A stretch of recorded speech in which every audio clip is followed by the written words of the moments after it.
Hello, hello. Hola, hola, amigos, amigas.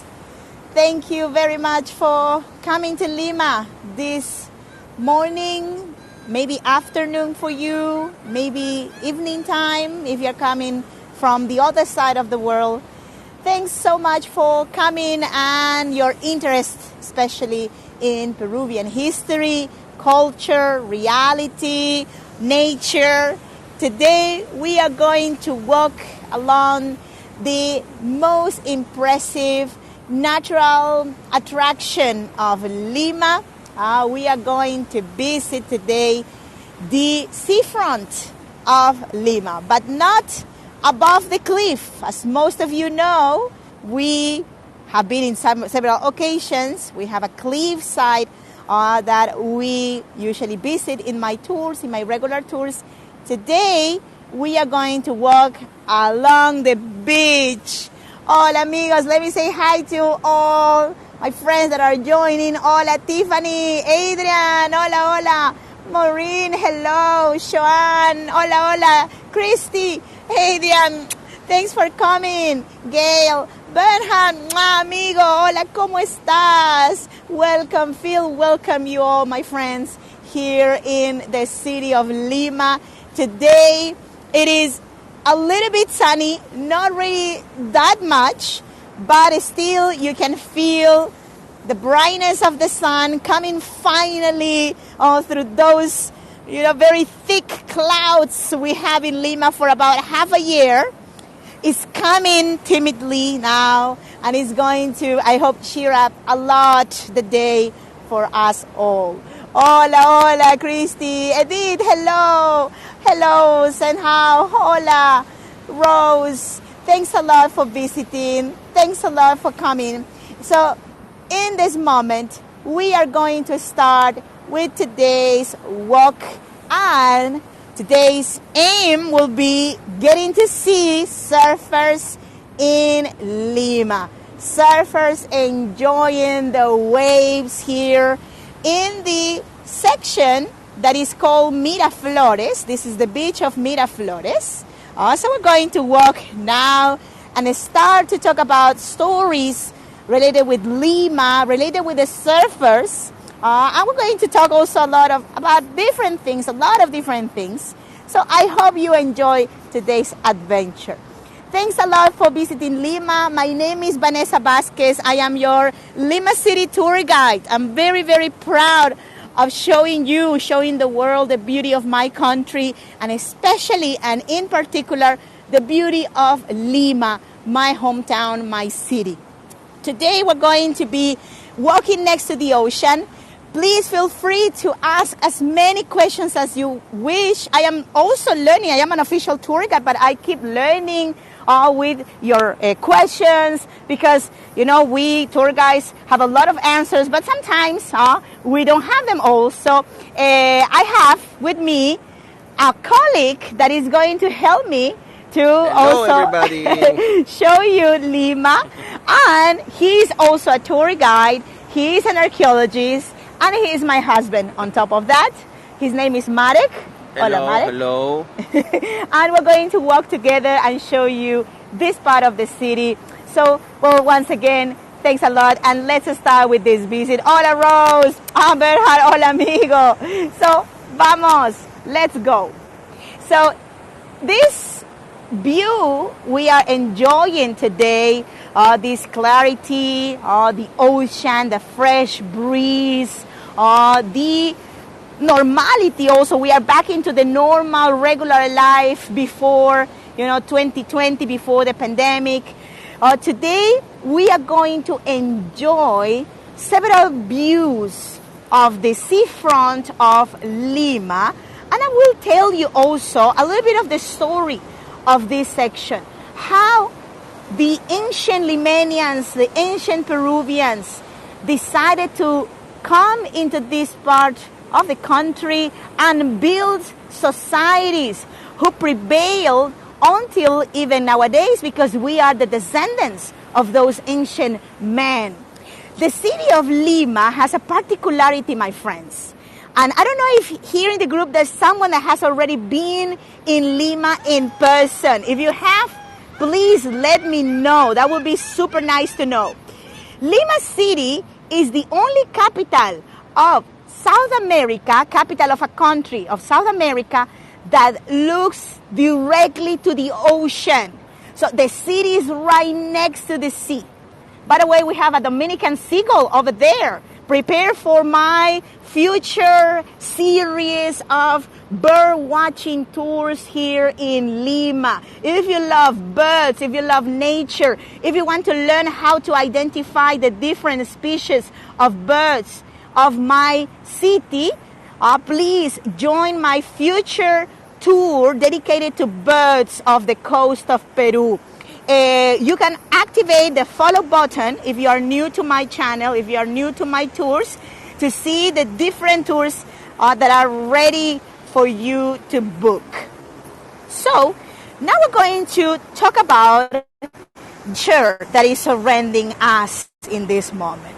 Lima, the capital of Peru, a capital that has about 11 million inhabitants, a capital that is located next to the ocean, is also located next to the Andes.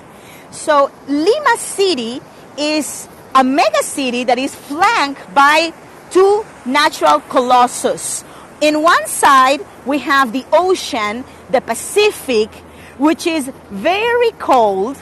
And on the other side, and I'm not referring to the cliff, by the way, my friends, because this is another thing I will explain in a moment. In the other side of the city, far away, we have the Andes, the mountains. And you know how you can identify the presence of the mountains, my friend, from here? Because we are 80 meters, let's say, below Miraflores. We are at sea level. So Miraflores is 80 meters above the ocean, right? But the way how we can identify the presence of the Andes here is over there. Can you see the hill in that location? My friends, can you see the hill? And we're going also to look a little bit more distant away. To show you, I think we can see it as well. Can you see the islands? Let me show you. I hope the mist is going to be gentle with me. But there is a little bit of shape in the distance. Today the mist, the humidity is thick. But in the distance, we can see the shape of islands, right? So the reason of these islands over there in the ocean, in the Pacific, that are so big is because this is part of an ancient section that belonged to the Andes, right? And it is now submerged in the Pacific. So here we found a really nice picture of the location of our tour today and where we're going to be walking. So Marek is going to tell us some things. This is the Miraflores District, okay? All the Bay of Lima is 20 kilometers long. And it's divided between 7 different districts. 7 different districts have access to this bay. Miraflores is about 4 kilometers long. So 1/5 of all the bay belongs to Miraflores. We are here in Tres Picos and we will walk until Redondo.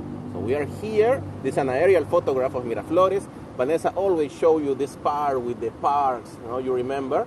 So from here we will walk until here,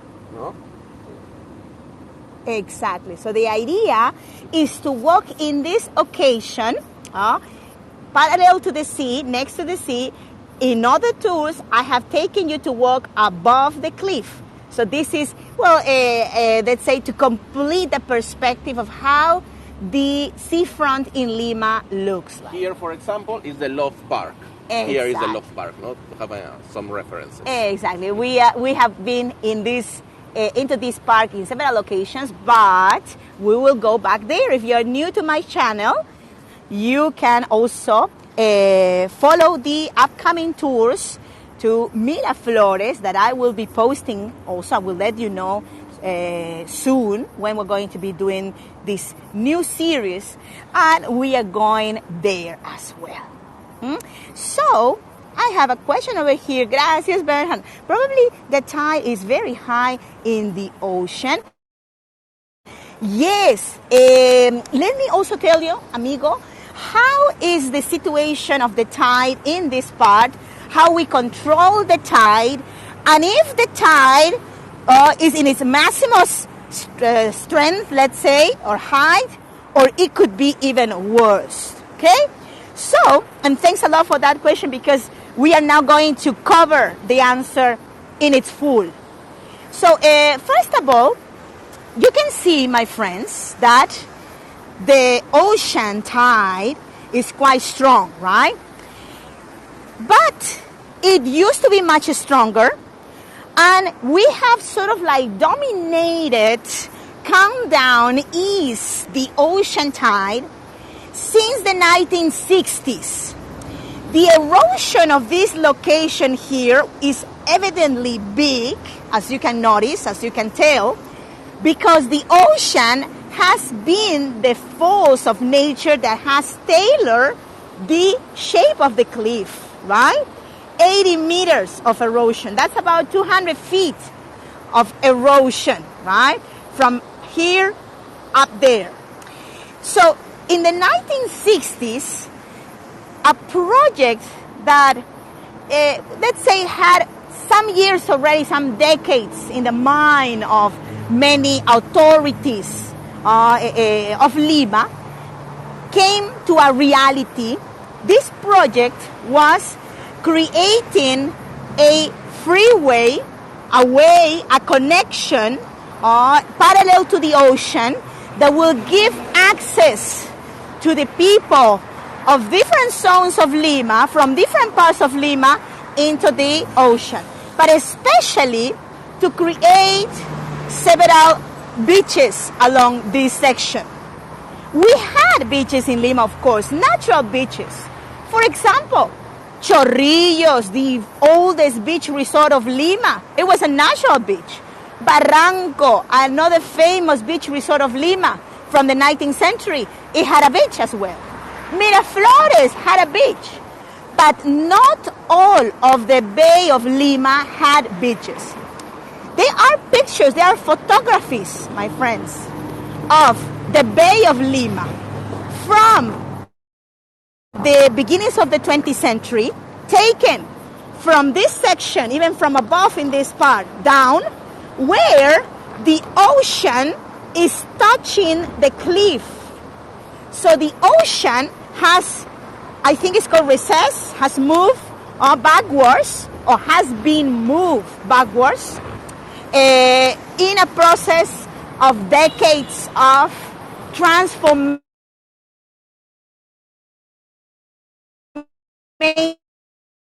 of land to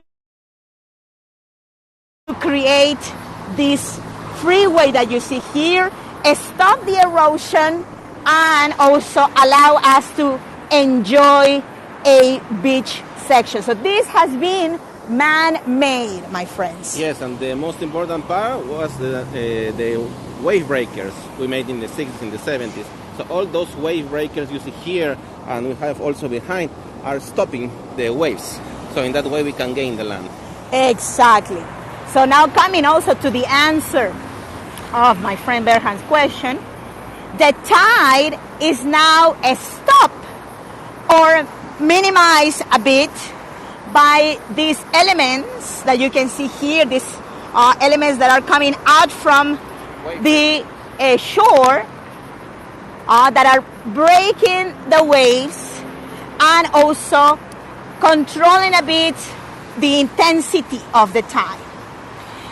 We have also, we're starting to see some surfers in the distance. But yes, Marek, thanks a lot. We have some neotropical cormorants. Have you ever seen these birds, my friends? The neotropical cormorants in their adulthood are completely black. or quite dark, and their eyes are the deepest blues. This bird, which is very common in this location, by the way, those are the juveniles. Those are the juveniles. When they are younger, their feathers are a little bit like whitish. When they grow up and they are mature, sexually mature, they turn dark completely. So these birds, my friends, are very important for the history of Peru, the history of Lima. In particular, the history of the period between the 1840s and 1870s. The reason of the importance of these birds, and many also birds that we have here in this section that we call sea birds in general, is the poop they produce. Have you heard about the guano? Probably you have if you have been in some other tours I've done. But if you're new to my tours in Peru, in Lima, maybe you're wondering what is that? Or maybe you think you've heard about this name, but you probably think it is not of the value, right, to be such important product. But let me tell you something, amigos. Guano, the poop of the seabirds, is a great fertilizer. It's so fine, so good, that is rich in potassium, nitrogen, and many other chemical elements that reactivate the soils where you add this guano, this natural fertilizer. And look exactly below the birds what we have, amigos. Can you see those white dots over there? Those are guano, exactly, guano. So, of course, that the guano has a very strong smell, and most people will not consider it of great value. But the Incas and pre-Inca societies learn, probably from getting to used to see the effects of these products in certain areas that had contact with the poop of the seabirds, and the productivity in those sections in comparison to other parts where those birds didn't poop. So they realized that it was an effective product. They used this product, and we used guano until the coming of the conquistadors. The Spanish conquistadors didn't know about this product, didn't really found it that useful, because already these lands were very well irrigated, very well enriched with minerals. So they didn't saw it necessary. So this knowledge was lost.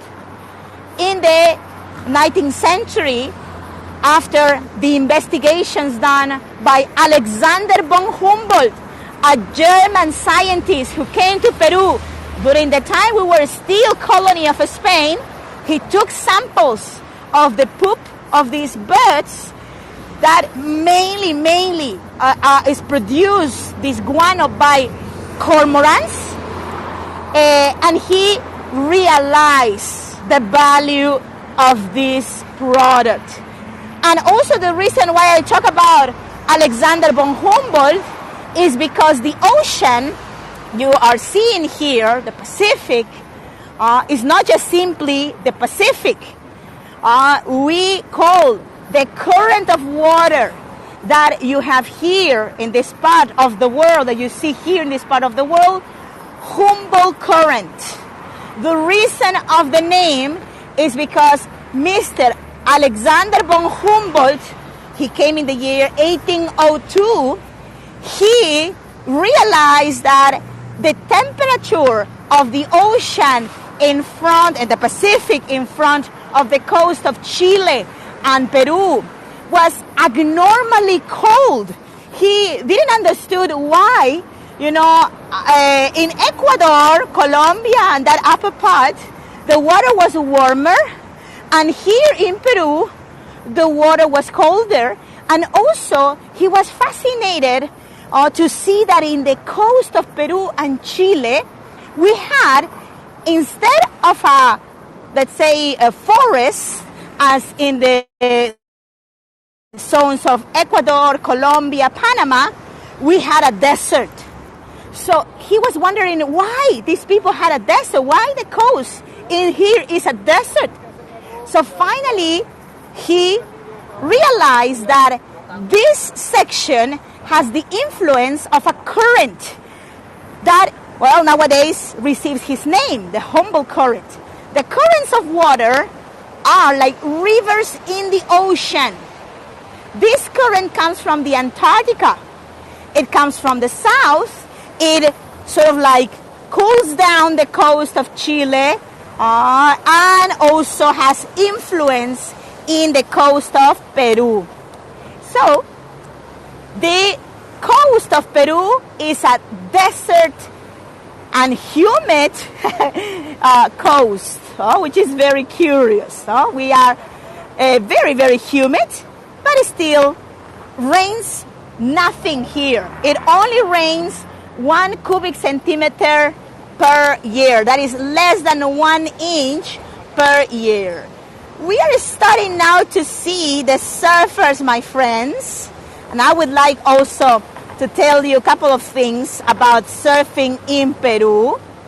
Surfing in Peru is a very old, not a sport, but activity that the pre-Hispanic societies did in the coast of Peru, especially and in particular in the north coast of Peru.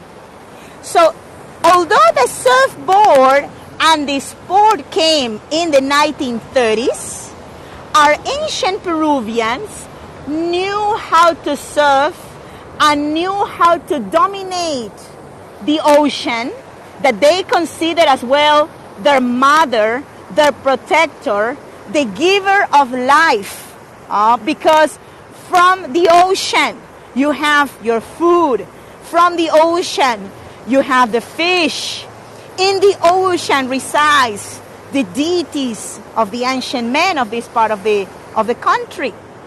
So the ancient men of Peru, of course not with the modern surfboard and the wetsuits, more dressed up in a traditional fashion, used to sail the ocean in a vehicle that you're going to find really curious. So now, let me show you some pictures, because I love pictures. And I think you're going to find the picture I am sharing very interesting. So the picture I am sharing, I will ask you please to do a click on that picture. You're going to see these are modern men, surfers to be honest, using a ancient little like boat or raft that is called in Spanish caballito de totora. So what is a caballito de totora? Caballito de totora is as I said before, like a balsa, let's say, made from a reed, right? I will share another picture also that I think you'll find very curious, because, by the way, this last weekend I went to the north of the country. I had a really beautiful family gathering. I'm so happy I was able to make it. My family comes from the north of Peru. Part of my family comes from the central Andes. And in the north of Peru, the tradition is to, of course, eat a lot of fish. We love ceviche in the north. A lot of fresh fish from this cold current of Humboldt that is rich in plankton. So we have abundant variety of fishes. And the fishermen still use that transportation that I share with you. Well, I am 1 meter 61 centimeters, my friends, and I stand up next to the caballito de totora, or totora horse. Totora is the reed caballo is horse. To give you an idea, the size of those boats, right? Which are even bigger and heavier than a surfboard, as you can see here with our surfer using a wetsuit, of course, because the water is very cold. Buenas, very, very cold. The temperature of the ocean, pretty much along the whole, let's say, coast of Peru is similar. It's around 14 degrees Celsius. So imagine that in Fahrenheit, how much would be, Marek? 55? About 55 Fahrenheit is the temperature of the Pacific in this part of the world because of the Humboldt current. So my ancestors from the north of Peru used to sail these transportations. And also you can see in the picture are shared, there is a little space, a little hole, right, in the boat. There is where they put the fishes, they fish, maybe the bait, maybe the nets also, because they use nets. So that's the way how they were able to, for many hours, be in big groups inside the sea, fishing. And when they were coming out of the ocean, the waves, of course, which are always very strong, at least in my country, well, they needed to control very well the caballito de Totora, and they even standed up on the caballito de Totora. Many specialists in Peruvian history say that the ancient Mochica or Moche people that were one of the societies of Peru that existed since the beginnings of the Christian era until the year 700 of our era, they invented surfing. Of course, never say this to my Hawaiian friends because I don't want to offend anyone, but I think the intention is to say that the pre-Hispanic people used a transportation mode that was similar also to the surfboard. Okay?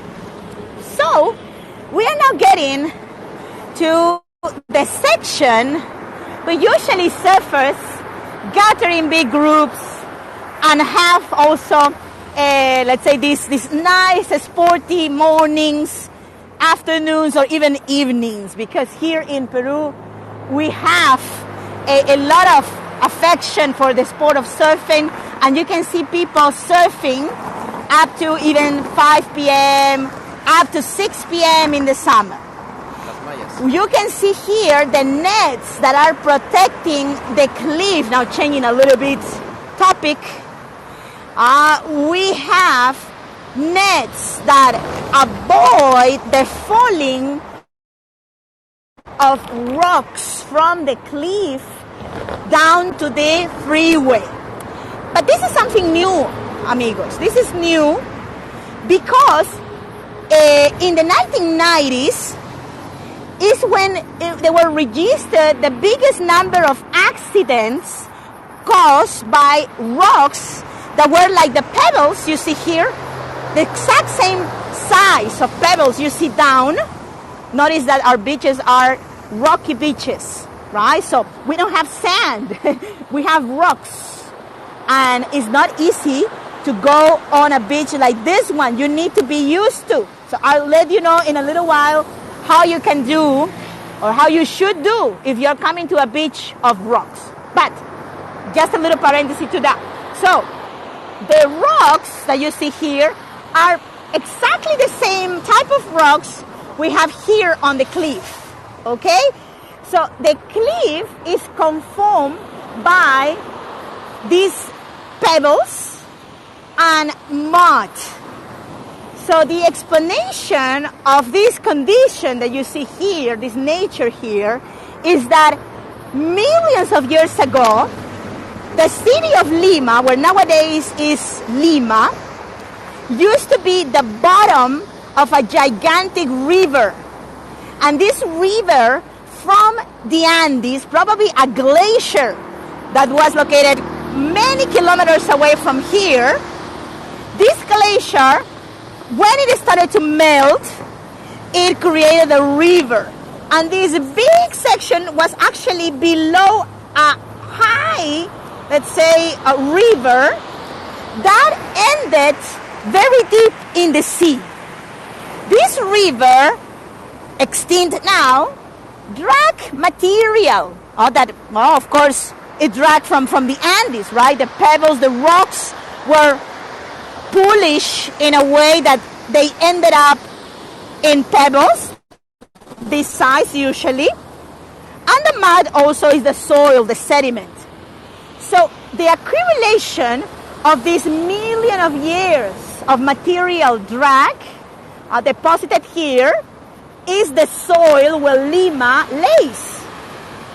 But, of course, at some point, the river stopped, the glacier stopped. So this material used to be very deep into the sea. So probably to that section where nowadays that hill is located, so all of this was the material that went down to touch the sea, right? All that section used to be with the material. But later what happened? You can imagine, I think, what happened.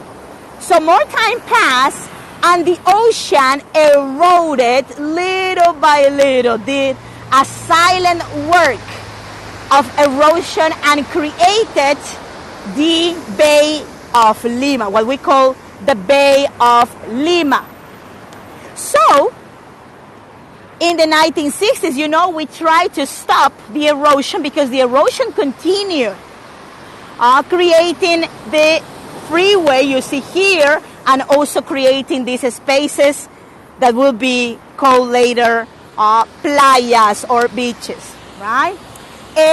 So the material is very loose. This is not hard rock, amigos. And I don't know how people not just live right there in the top of the cliff. I know the view is amazing, but they pay millions of dollars to live up there in a zone that is not really the hardest, especially and taking in consideration that we have earthquakes.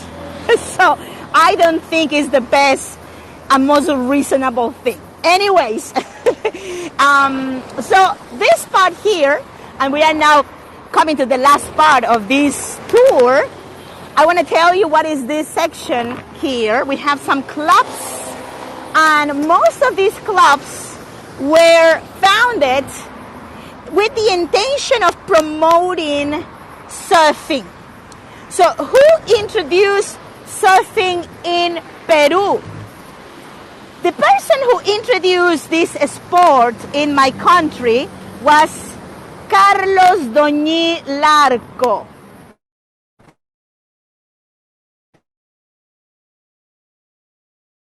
So Mr. Carlos, of his time,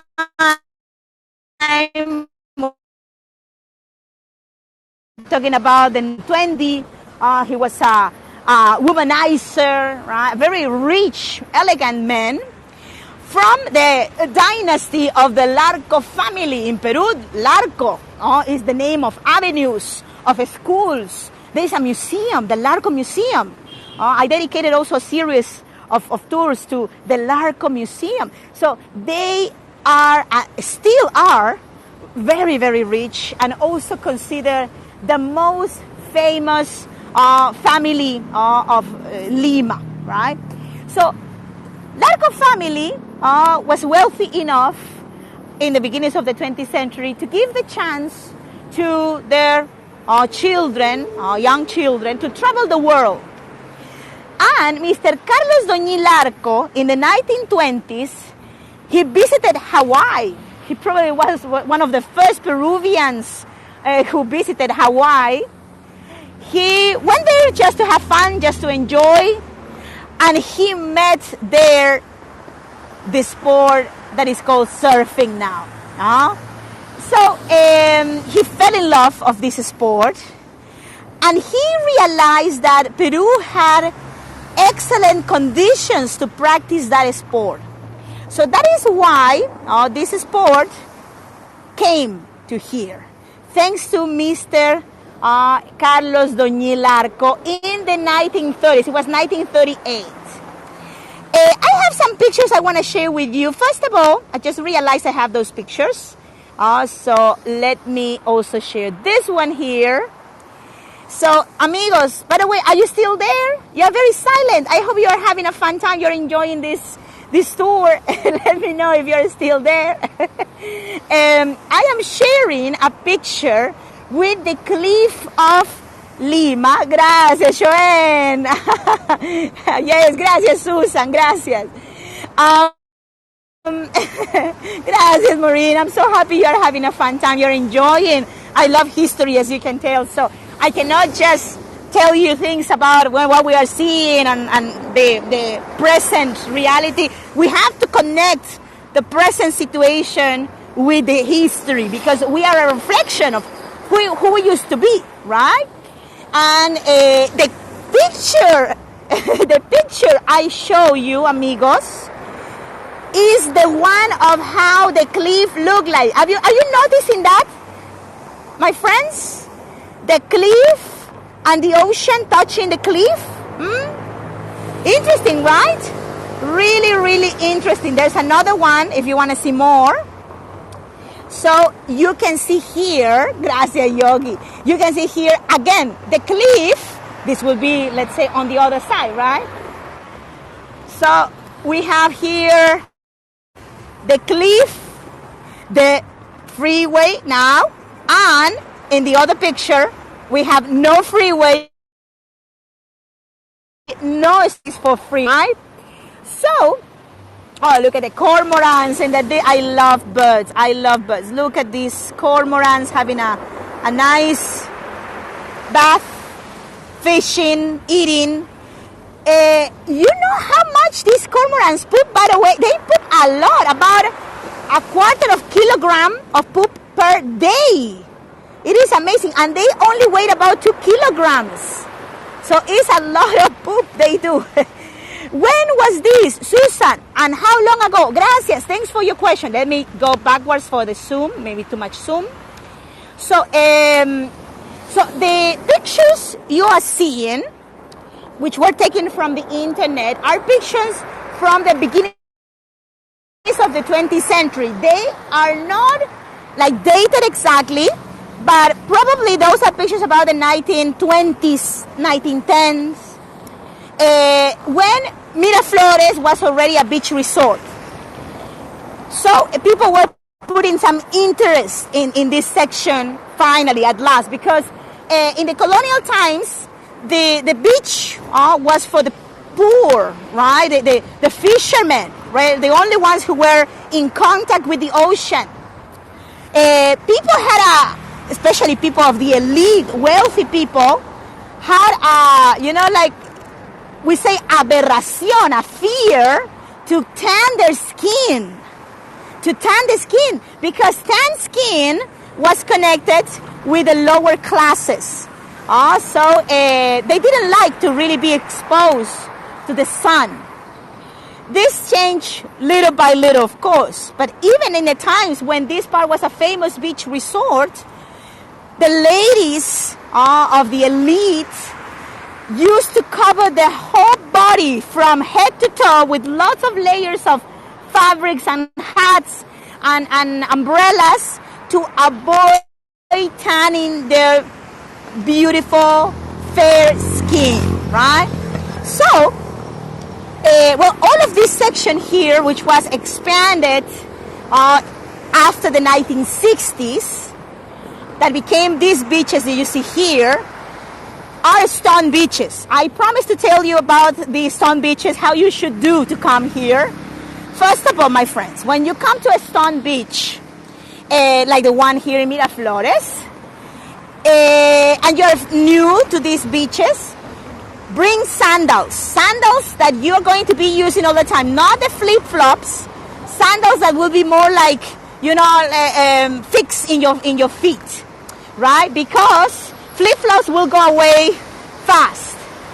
And sometimes it can be a little bit hurtful to walk with the stones if you're not used to. So, another thing important is that the current is strong here. Look at the guy over there. The tide is strong. So, usually the water brings lots of rocks. So, be prepared for be hit by a rock, right? Sometimes you will not feel it. Trust me, you will not feel it because the water is so cold that you're going to feel numb. But this will happen later in the day. So when you are here in the beach, right, you have to accommodate the stones, right? Try to accommodate them, like me here. Try to put them very well. So in that way, you're going to have a more even platform to lay your towel. And enjoy. Because remember, people complain going to the beach because of the sand. You will not be molested by the sand. You are not going to be bothered by the sun, right? So look at this gentleman. He has shoes proper to walk in the stone beach, right? So that would be my recommendation. So we were able today to see some surfers. We have also some over there too. And we have learned today that surfing in Peru was quite an old thing. Was something that the pre-Hispanic people used to do in the old days. And that nowadays, probably for that reason, we still enjoy so much because there is something that people call genetic memory, right? So our ancestors used to do this. And we feel such connection with the ocean, with Mother Ocean, with Mother Cocha. That's how we call it in Quechua, as giver of life. We are used to the cold water. For us, it's not a problem. We love cold water because when it's sunny, it's hot, you want to cool down. So you come here, it's like drinking a beer, right? You cool down after drinking a cold beer. It's the same thing. Thanks a lot for your tip support, amigos. Thank you so much for coming to Lima. Thanks for your support. If you want to support your channel here in Lima, Peru, your tip will be highly, highly appreciated. This is a way of donation, a free donation. If you have the chance, that would be super fantastic. If you don't know how to do it, I will activate a button that will give you information of how to donate, how to support. You can also become my sponsor if you wish to support me to create content every month. So the sponsorship program is an additional form of support that is with a very little fee, and it's like a little compromise with the channel every month. That will be really marvelous because it helps me to move in Lima, to pay admission fees. So it's really, really helpful. And I hope you are enjoying the channel. I hope you are enjoying the content. Feel free to comment on which themes, on which topics you would like me to talk about. I love to talk about many things. I have done cooking classes. I've done visits to the zoo. I've done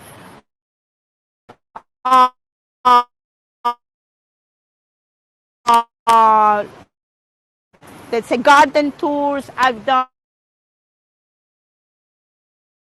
history tours.